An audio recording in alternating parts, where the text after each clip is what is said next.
নমঃ শিবায়। আমি অ্যাস্ট্রোলজার সুমিতা শাস্ত্রী। সৌভাগ্য জ্যোতিষতন্ত্রের তরফ থেকে সবাইকে স্বাগত জানিয়ে আজকের আলোচনা শুরু করছি। আজকের আলোচনা মকর রাশি আগস্ট 2024 রাশিফল। মকর রাশি আগস্ট 2024 মাসিক রাশিফল, মকর রাশি আগস্ট 2024 মান্থলি প্রেডিকশন। এই আগস্ট মাসে মকর রাশির প্রত্যেকটি বিষয় নিয়ে বিস্তারিত আলোচনা করব। আপনার শরীর স্বাস্থ্য, শিক্ষা, প্রেম, আপনার বিবাহিত জীবন, ভাগ্য, ক্যারিয়ার, বিজনেস, ফাইন্যান্স এবং ইনভেস্টমেন্ট কেমন থাকবে, কোন কোন রাশি আপনাকে পজিটিভ রেজাল্ট দেবে, কোন কোন রাশি আপনাকে নেগেটিভ রেজাল্ট দেবে, কী সতর্কতা ও সাবধানতা অবলম্বন করতে হবে, কী উপায় করলে গোচরের শুভফল পাবেন, প্রত্যেকটি বিষয় নিয়ে বিস্তারিত আলোচনা করব। এই রাশিফল আপনার জন্মরাশি চন্দ্র রাশি অনুসারে নবগ্রহ মিলে আপনাকে কী ফল দিতে সক্ষম হবে, নবগ্রহের অবস্থান সম্পর্কেও বলবো। আপনার রাশির অধিপতি হলো শনি। মকর রাশির অধিপতি গ্রহ শনি। শনি আছে সেকেন্ড হাউসে, থার্ড হাউসে রয়েছে রাহু, ফিফথ হাউসে গুরুর সাথে মঙ্গল, সেভেন্থ হাউসে রবি, এইট হাউসে শুক্রের সাথে বুধ। সব থেকে প্রথম আলোচনা, আর নাইন্থ হাউসে রয়েছে কেতু। সব থেকে প্রথম আলোচনা করবো আপনার শরীর স্বাস্থ্য, আপনার হেলথ, আপনার ইমিউনিটি সিস্টেম কেমন থাকবে। ফার্স্ট হাউস হলো আমাদের ইমিউনিটি সিস্টেমের। আপনার রাশির অধিপতি হলো শনি। শনি সেকেন্ড হাউসে আছে, কিন্তু শনি বক্রি আছে। 14ই নভেম্বর পর্যন্ত শনি বক্রি আছে। রবি অষ্টমপতি হয়ে আপনার ফার্স্ট হাউসে দৃষ্টি দিচ্ছে। শরীর স্বাস্থ্য আপনার খুব ভালো থাকবে, কিন্তু রবির দৃষ্টি ফার্স্ট হাউসে, তো হেডেক হওয়া, খাওয়া দাওয়ার খেয়াল রাখতে হবে।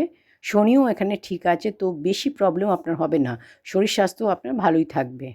নেক্সট হচ্ছে বিদ্যা, শিক্ষা, এডুকেশান আপনার কেমন হবে আগস্ট 2024-এ। পঞ্চম ভাব হলো বিদ্যার। পঞ্চম ভাবে রয়েছে গুরু আর মঙ্গল। পঞ্চমের অবস্থান, শুক্রের অবস্থান এখানে একটু খারাপ আছে। আপনার পড়াশুনো 25শে আগস্টের পর ভালো হবে। তার আগে আপনার মাইন্ড ডাইভার্ট হবে, পড়াশুনে মন বসবে না। দেবগুরু বৃহস্পতি আপনাকে জ্ঞান দেবে। এখানে আপনাকে বৃহস্পতি আপনার শত্রু রাশিতে রয়েছে, মনকে একটু স্টেবল করতে হবে। 25শে আগস্ট পর্যন্ত শুক্র আপনার উইক রয়েছে, তো 25শে আগস্ট পর্যন্ত আপনাকে পড়ায় কনসেন্ট্রেশন করতে হবে, পড়াশোনায় মন বসাতে হবে, মনকে স্থির করতে হবে। নেক্সট হচ্ছে প্রেম, লাভ রিলেশন। পঞ্চম ভাব হলো প্রেমের। দেবগুরু বৃহস্পতি আর মঙ্গল এখানে রয়েছে পঞ্চম ভাবে। আপনি যার সাথে রিলেশনে রয়েছেন তার নেচার নিজের মতে চলা, নিজের কথা আপনাকে শোনাবে, মানে উনি যেটা বলবেন সেটা আপনাকে শুনতে হবে। ডমিনেটিং করা এবং ডমিনেট স্বভাব থাকবে। তাড়াহুড়ো করা আপনার মধ্যেও থাকবে, তাড়াহুড়ো করা, কারণ শনি 7.5 লাস্ট মোমেন্ট চলছে। ঠিক আছে, শনিতে কিন্তু শুক্র কমজোর রয়েছে। শনি এখানে ঠিক আছে, কিন্তু আপনার শুক্র কমজোর রয়েছে। খুব ভালো চলছে লাভ রিলেশন, কিন্তু সাডেনলি আপনাদের মধ্যে ফাইট হয়ে যাওয়া। পঞ্চমভাবে মঙ্গল আছে, কথাবার্তা ভাবনা চিন্তা করে বলতে হবে। দুজনকেই বলছি, আপনাকে এবং আপনার পার্টনারকে। এমন কথা কখনো কখনো বলে দেবেন যেটা অপরজনের মনে আঘাত করবে, কিন্তু 25শে আগস্টের পর আপনাদের বন্ডিং আন্ডারস্ট্যান্ডিং ভালো হবে। 25শে আগস্টের আগে আপনাদের একটু সতর্ক সাবধান হয়ে চলতে হবে। নেক্সট হচ্ছে বিবাহিত জীবন, ম্যারিড লাইফ। সেভেন্থ হাউস হলো বিবাহিত জীবনের। সেভেন্থ হাউসে রয়েছে রবি। ম্যারিড লাইফ এখানে ঠিকঠাক আছে। এখানে রাহুর দৃষ্টি সপ্তম হাউসে, কিন্তু রবি এখানে ছোট ছোট ব্যাপারে আর্গুমেন্ট, 16ই আগস্ট পর্যন্ত ছোট ছোট ব্যাপারে রেগে যাওয়া, নিজের মত চালানো, কথা না শোনা, জেদ করা, এগুলো কিন্তু দেখা যাবে। সামনের জনের মধ্যেও বেশি রাগ থাকবে, আপনার জনের মধ্যেও বেশি রাগ থাকবে, আপনার মধ্যেও বেশি রাগ থাকবে, তো এগুলো আপনাদের কন্ট্রোল করে চলতে হবে। আদারওয়াইজ বিবাহিত জীবন আপনাদের ভালো হবে। নেক্সট হচ্ছে সবথেকে গুরুত্বপূর্ণ বিষয় হলো আপনার ভাগ্য, ক্যারিয়ার, বিজনেস, ফাইন্যান্স এবং ইনভেস্টমেন্ট কেমন হবে।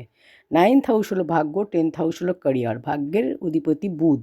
বুধ আছে অষ্টম ভাবে। অষ্টম ভাব কুণ্ডলীর শুভ নয়। বুধ 22শে আগস্ট বক্রি হয়ে সেভেন্থ হাউসে আসবে। বৃহস্পতি 22শে আগস্টের পর আপনার ভাগ্য ভালো হবে, যখন বুধ আপনার কেন্দ্রে ট্রানজিট করবে। 22 তারিখের পর আপনার ভাগ্য ভালো হবে। আপনি যে কোনো কাজ করতে পারেন 22শে আগস্টের পর। শুভ কাজ, কোনো মাঙ্গলিক অনুষ্ঠান, কোনো ইনভেস্টমেন্ট, আপনি প্রপার্টিতে, গোল্ডে ইনভেস্ট করতে পারেন, লাভ হবে। আপনি স্টক মার্কেটে, শেয়ার মার্কেটে ইনভেস্ট করতে পারেন, লাভ হবে। কোনো আপনি লাক্সারিয়াস আইটেম পারচেস করতে পারেন, কোনো জিনিস সেল পারচেস করতে পারেন, কোনো ব্যবসা শুরু করতে পারেন, কোনো নতুন কোনো ব্যবসা স্টার্ট করতে পারেন, আপনি কোনো মিটিং ডিল করতে পারেন, মিটিং ফাইনাল করতে পারেন, আপনার জন্য শুভ হবে। নেক্সট হচ্ছে ক্যারিয়ার। শুক্র আপনার 10th লর্ড 8 হাউসে আছে। এই মাস ক্যারিয়ারের ক্ষেত্রে একটু উইক আছে, বাট সেপ্টেম্বর মাস থেকে ভালো হবে, যখন শুক্র বুধ 8 হাউস থেকে বেরিয়ে যাবে। নিজের মতে কাজ করা, কারোর কথা না শোনা, সিনিয়রের সাথে তর্ক করা, ইরিটেট হওয়া এই মাসে একটু দেখা যাবে। এই মাসে বড় কোনো সিদ্ধান্ত নেবেন না। যেমন চাকরি ছেড়ে দেওয়া বা চাকরিতে কোনো পরিবর্তন করা, এগুলো আপনি করবেন না। ক্যারিয়ারে আপনি কাজ তো আপনার হয়ে যাবে। 25শে আগস্টের পর আপনার ক্যারিয়ার ঠিকঠাক থাকবে। 25শে আগস্টের আগে একটু আপনার সমস্যা দেখা যাবে। নেক্সট হচ্ছে বিজনেস এখানে 70% ভালো হবে। 20 আগস্টের পর বেশি ভালো হবে, প্রফিট আপনার হবে। শাড়ির বিজনেস, জুয়েলারি বিজনেস, কসমেটিক্সের বিজনেস করলে লাভ হবে। যারা ফিল্ম ইন্ডাস্ট্রিতে কাজ করেন, মডেলিং করেন, ক্রিয়েটিভ লাইনে রয়েছেন, তাদের জন্য শুভ। ব্যবসায় আপনার ইনক্রিমেন্ট হবে, ব্যবসায় বৃদ্ধি হবে, ব্যবসায় লাভ হবে, ব্যবসায় আপনার গ্রোথ হবে। তো প্রত্যেকটি বিষয় নিয়ে আমি আলোচনা করলাম। মকর রাশি আগস্ট 2024 কী উপায় করলে গোচরে আপনারা শুভ ফল পাবেন। প্রতিদিন শুক্রের বীজমন্ত্র পাঠ করবেন। ওম দ্রাম দ্রিম দ্রম স শুক্রায় নমঃ, এটা 108 বার করে প্রতিদিন সকালে পাঠ করবেন। বুধের বীজমন্ত্র প্রতিদিন পাঠ করবেন। ওম ব্রাম ব্রিম ব্রম স বুদ্ধায় নমঃ, এটা 108 বার। আর হনুমান চালিসা প্রতিদিন পাঠ করবেন। গোচরে যে সমস্যা বাধাগুলো আপনাদের বললাম, সেই সমস্যা বাধাগুলো কেটে যাবে এবং আপনারা শুভ ফল পাবেন। তো এই ছিল আজকের আলোচনা। ভিডিওটি ভালো লাগলে অবশ্যই একটা লাইক করে দিন, কমেন্ট সেকশানে ওম নমঃ শিবায় লিখুন। চ্যানেলটি যদি এখনও সাবস্ক্রাইব করে না থাকেন, সাবস্ক্রাইব করে পাশে থাকা বেল আইকনটি প্রেস করে দেবেন এই ধরনের ভিডিও পেতে। আর ভিডিওটি একটু শেয়ার করে দেবেন। ঈশ্বর সকলের মঙ্গল করুন। ওম নমঃ শিবায়।